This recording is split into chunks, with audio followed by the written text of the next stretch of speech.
ಬಾಂಗ್ಲಾದೇಶದ ಹಂಗಾಮಿ ಸರ್ಕಾರ ಸಿಲಿಗುರಿ ಕಾರಿಡಾರ್ನ ಚಿಕನ್ ನೆಕ್ನ ಕತ್ತರಿಸ್ತೀವಿ ಅಂತ ಬಹಿರಂಗವಾಗಿ ಹೇಳ್ತಿದೆ. ಇದ್ರ ಬಗ್ಗೆ ನೀವೇನ್ ಹೇಳ್ತೀರಾ? Well, it's very stupid of us. We have waited for that comment to come. ನೋಡಿ, ಆ ಹೇಳಿಕೆ ಬರೋ ತನಕ ಸುಮ್ಮನೆ ಇದ್ದಿದ್ದು ನಮ್ಮ ಮೂರ್ಖತನ. ಈಗ ಆ ಹೇಳಿಕೆಯನ್ನು 3ನೇ ದೇಶದಲ್ಲಿ ನೀಡಿರೋದು, ಅಲ್ಲಿ ಅದು ಮುಖ್ಯ. ನಿಮಗೆ ಇದ್ರ ಬಗ್ಗೆ ಗೊತ್ತಿಲ್ಲ ಅಂದರೆ ಎಲ್ರಿಗೂ ಇದೇನು ವಿಷಯ ಅಂತ ಗೊತ್ತಾ?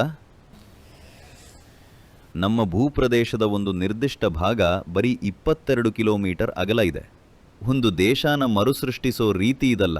ಬಹುಶಃ 1946-47ರಲ್ಲಿ ನಮ್ಮ ಕೈಲಿ ಅಧಿಕಾರ ಇರಲಿಲ್ಲ, ಆದರೆ 72ರಲ್ಲಿ ಆ ಅಧಿಕಾರ ಇತ್ತು. ಆಗ ಮಾಡಲಿಲ್ಲ. ಈಗ ಎಲ್ಲರೂ ಮಾತಾಡೋಕೆ ಶುರು ಮಾಡಿರೋ ಈ ಚಿಕನ್ ನೆಕ್, ನಾವೀಗ ಈ ಚಿಕನ್ನ ಪೋಷಿಸೋ ಸಮಯ. ತುಂಬ ಬೇಗ ಇದೊಂದು ಆನೆ ಹಾಗೆ ಬೆಳೆಯೋ ಹಾಗೆ ಪೋಷಿಸಬೇಕು. ನಾವದನ್ನ ಮಾಡಬೇಕು. ಈಗ ಬರೀ ಚಿಕನ್ ಆಗಿದ್ಕೊಂಡು ದೇಶಗಳನ್ನು ಕಟ್ಟೋಕ್ಕಾಗಲ್ಲ. ಅದೊಂದು ಆನೆಯಾಗಿ ಬೆಳೀಬೇಕು. ಅದಕ್ಕೆ ಪೋಷಣೆ ಬೇಕಾಗಬಹುದು, ಅದಕ್ಕೆ ಸ್ಟೀರಾಯ್ಡ್ ಬೇಕಾಗಬಹುದು, ಏನೇನು ಅಗತ್ಯ ಇದೆಯೋ ಅದನ್ನು ಮಾಡಬೇಕು. ಈಗ ಅನಿವಾರ್ಯವಾಗಿ ಅದನ್ನು ಮುನ್ನೆಲೆಗೆ ತಂದಿರೋದ್ರಿಂದ ಅದು ಹೇಗಿದ್ರೂ ಆಗತ್ತೆ. ಆದರೆ ನಾವೇನೇ ಮಾಡೋದಿದ್ರೂ ಅದಕ್ಕೆ ಬೆಲೆ ಕಟ್ಟಬೇಕು. ಯಾವಾಗಲೂ ಅದಕ್ಕೆ ಬೆಲೆ ತೆರಬೇಕಾಗತ್ತೆ. ನೋಡಿ, ಜಗತ್ತಲ್ಲಿ ದೇಶ ಅನ್ನೋದು, ಗಡಿಗಳು ಅನ್ನೋದು ಇಲ್ಲದೇ ಇದ್ದಿದ್ರೆ ಅದ್ಭುತವಾಗಿರ್ತಿತ್ತು.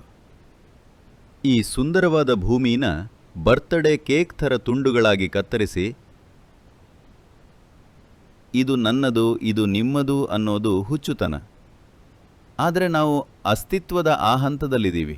ದಿಢೀರನೆ ನಾವು ಎಲ್ಲರನ್ನೂ ಅಪ್ಪಿಕೊಂಡು ಅದ್ಭುತವಾಗಿ ಬದುಕ್ತೀವಿ ಅಂತ ಯೋಚಿಸೋಕ್ಕಾಗಲ್ಲ. ಸದ್ಯ ಹಾಗೆ ಯೋಚಿಸೋದು ಮೂರ್ಖತನ. ಅದೊಂದು ಆಕಾಂಕ್ಷೆ. ಒಂದಿನ ನಾವು ಹಾಗಾಗಬೇಕು. ಆದರೆ ಸದ್ಯ ದೇಶದ ಸಾರ್ವಭೌಮತ್ವನ ಕಾಪಾಡಿಕೊಳ್ಳೋದು ಮುಖ್ಯ. ಪಕ್ಕದ ದೇಶಗಳು ಸಮೃದ್ಧವಾಗೋ ಹಾಗೆ ಪೋಷಿಸಬೇಕು. ಆ ಮೂಲಕ ಗಡಿಗಳು ಸಡಿಲಾಗಿ ಕಾಲಾಂತರದಲ್ಲಿ ಅದನ್ನ ಅಳಿಸೋ ಹಾಗೆ ಆಗಬೇಕು. ಸದ್ಯ ಅದೀಗ ಅಸಾಧ್ಯ ಅನ್ನಿಸ್ಬೋದು. 1944-45ರಲ್ಲಿ ಯುರೋಪಲ್ಲೂ ಹಾಗೆ ಅನ್ನಿಸ್ತು. ಜನರು ಹೊಡೆದಾಡಿಕೊಂಡ್ರು. ಘೋರ ಅಂದರೆ ಅತ್ಯಂತ ಹೀನವಾದ ರೀತಿಯಲ್ಲಿ 2ನೇ ವಿಶ್ವಯುದ್ಧ. ಆದರೆ ಇವತ್ತು ಯುರೋಪಿಯನ್ ಒಕ್ಕೂಟ ಆಗಿವೆ. ಅಂದರೆ ಅದನ್ನು ಮಾಡೋಕೆ ಸಾಧ್ಯ. ಅದಿರಲಿ, ಈ ಅಸಂಬದ್ಧತೆ ಆಗಿದ್ದು ಬರೀ 78 ವರ್ಷಗಳ ಹಿಂದೆ. ಅದನ್ನ ತಿದ್ದಬೇಕಿದೆ, ತಿದ್ದಲೇಬೇಕು. ನಾವೀಗ ಚಿಕನ್ಗೆ ಚೆನ್ನಾಗಿ ತಿನ್ನಿಸಿ ಅದನ್ನು ಆನೆ ಥರ ಮಾಡಬೇಕು. ಆನೆಯ ಕುತ್ತಿಗೆಯನ್ನು ನಿಭಾಯಿಸೋದು ಸುಲಭ.